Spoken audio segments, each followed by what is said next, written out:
Bismillahirrahmanirrahim. Ihram merupakan rukun yang pertama dalam haji, yang insya Allah di tanggal 8 nanti, hari Tarwiyah, seluruh jamaah calon haji ini akan berihram, memulai ibadah haji. Jadi diawali dengan rukun yang pertama, yakni ihram. Ada beberapa rangkaian dalam ihram.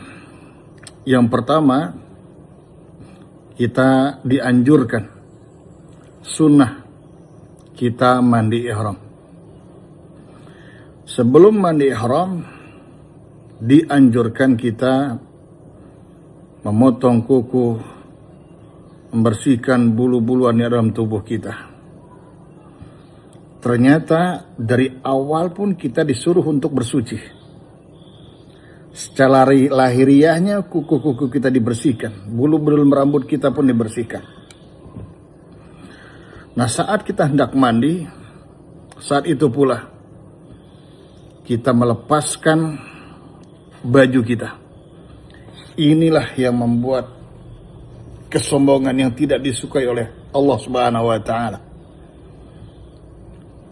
Saat bahan itu sudah dijahit, dijadikan baju, meskipun baju itu digunakan untuk sholat, sepanjang jalan dari rumah kita menuju ke masjid sudah mengundang murka Allah Subhanahu wa Ta'ala. Kita pakai kopiah, sama dengan kopiah ini, padahal kita menuju ke Baitullah, ke masjid. Namun kita bangga, sombong dengan kopiah kita. Maka sepanjang perjalanan itu bukan di rahmat dan maghfirahnya, melainkan murkanya yang kita undang. Maka ihram ini mengajarkan sebelum kita wukuf di Padang Arafah, kita harus melepaskan secara total atribut keduniawian kita. Maka saat kita mandi, kita buka baju ini, disitulah tumpahan air mata kita tak terbendung. Air mata kita terus menetes bagi orang yang bisa memahami. Yang tahu kita adalah kita sendiri dan Allah Subhanahu wa Ta'ala. Dengan baju ini, ya Allah, seiring baju ini kulepas, kumohon kepadamu, lepaskanlah sifat sombongku, tanggalkanlah sifat takaburku, tanggalkanlah sifat ujubku. Maka saat kita membuka baju dak mandi, kita sudah nangis. Kenapa? Kita manusia yang sombong, manusia yang adigung, manusia yang selalu bisa merendahkan orang lain. Bangga dengan baju kita, atribut keduniaan kita. Maka hendak menghadap Allah Subhanahu wa Ta'ala di waktu 6 jam waktu emas tersebut, kita harus melepaskan semua itu. Melepaskan atribut keduniaan kita. Maka kita lepaskan baju, nangislah kita. Saat kita di kamar mandi, air mata kita tumpah. Bagi yang bisa merasakan, bisa bukan hanya sebatas mengerti dan memahami, tapi bisa merasakan siapa kita. Kita adalah hamba yang sifat Allah selalu kita comot, sifat Allah selalu kita ambil, sehingga kita takabur, sombong kita dengan pakaian kita. Maka lepaslah baju itu, lepaslah sifat sombong kita, ego kita yang selama ini yang menguasai kita. Setelah itu baru kau siram, kita siram dari kaki kita, niat nawaitul ghusla li rabb, nawaitul ghusla lil ihrami lillahi ta'ala. Sajaku niat mandi ihram karena Allah Ta'ala. Nah, kemudian saat air pertama kali menyentuh tubuh kita dari kaki kita, disitulah kita niat. Sajaku niat mandi ihram karena Allah Ta'ala. Mulai naik ke lutut kita, ke pinggang, ke pundak kita, di situ kita sudah menangis. Karena kita tahu siapa diri kita. Kita hendak menghadap kepada yang maha suci. Kita akan menghadap kepada yang maha segala-galanya. Nah, setelah kita sabun, keramas, setelah mandi, Kita lap, kemudian wudu. Dari wudu inilah kita sudah mulai. Saat wudu inilah. Ketika kita membasuh kedua tangan kita, mulai kita niat, ya Allah, berdoa maksudnya, dengan percikan air wudu ini, kumohon kepadamu, ampunkanlah dosa-dosa yang ada di tanganku. Tangan ini pernah mengambil hak orang lain, pernah menyentuh barang yang kau haramkan. Maka dengan percikan air wudu ini, kumohon kepadamu, ampunlah dosa-dosaku, ya Allah. Kemudian kita berkumur. Saat kita berkumur juga sama. Disitulah menghujam di hati kita berdoa. Ya Allah, kumohon dengan percikan air wudu ini, ampunkanlah dosa-dosa yang ada dalam mulutku. Lidah yang tak terbendung. Kata-kata yang menyayatkan hati.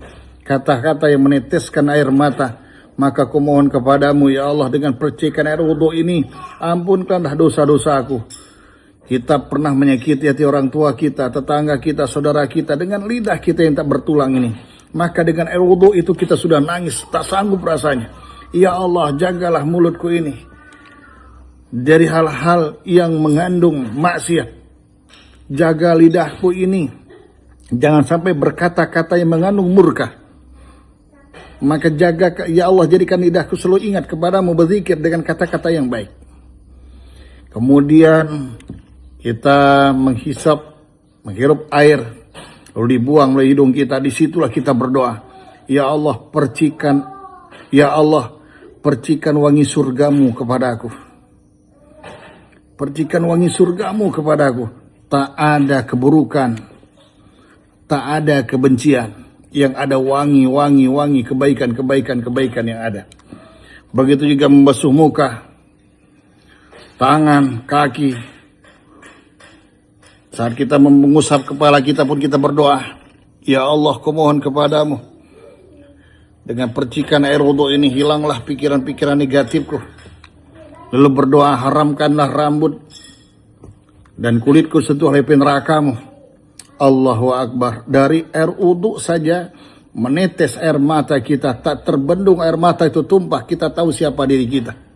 Sampai kaki yang kita basuh, sampai kedua mata kaki. Keluar kita dari WC berdoa di situ, ya Allah, nggak sanggup.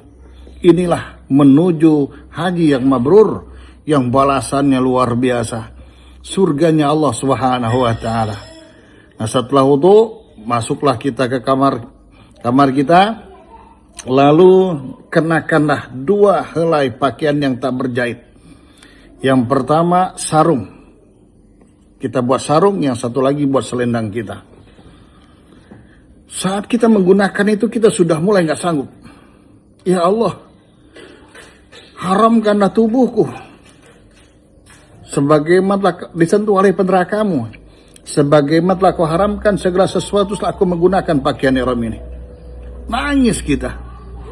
Tak ada ketentuan kita menggunakan pakaian ihram, mestinya begini, harus begini, tidak. Yang penting kita nyaman, dan yang terpenting adalah menutup aurat. Itu yang terpenting. Jangan sampai menyiksa jamaah sendiri.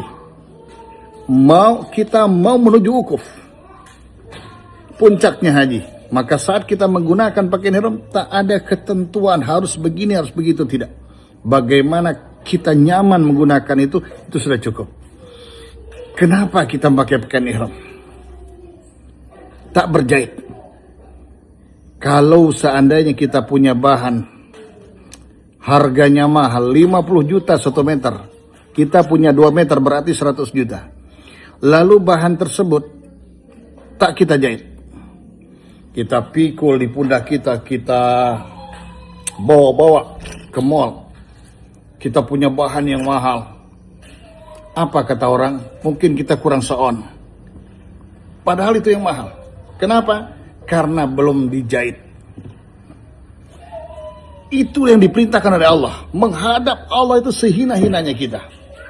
Kita tanggalkan kebesaran itu. Tanggalkan ego kita. Saat kita pakai pakaian yang tak berjahit, kopiah pun kita tanggalkan.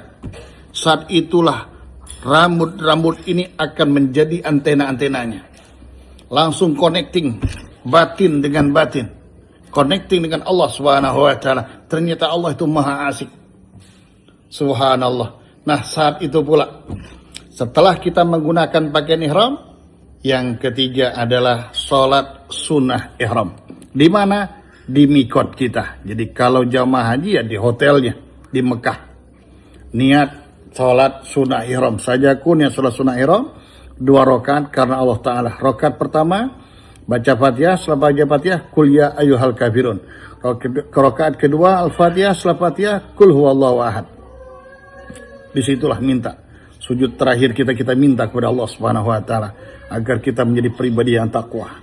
Pribadi yang istimewa di hadapan Allah, unggul di hadapan makhluknya. Saat itulah minta. Di sujud terakhir kita itu. Ya, agar Allah permudahkan kita. Allah berikan kita kenyamanan, Allah berikan ketenangan, kesenangan saat kita berzikir, saat kita wukuf nanti di 6 jam waktu emas tersebut. Nah setelah itu barulah kita niat haji. Labbaik Allahumma hajjan. Aku sambut panggilanmu ya Allah untuk berhaji. Ulangkanlah biar mantap di hati kita yang panjang. Nawaitul hajja wa ahramtu bihi lillahi ta'ala. Saja ku niat haji dan berihram dengannya karena Allah Ta'ala. Allahu Akbar.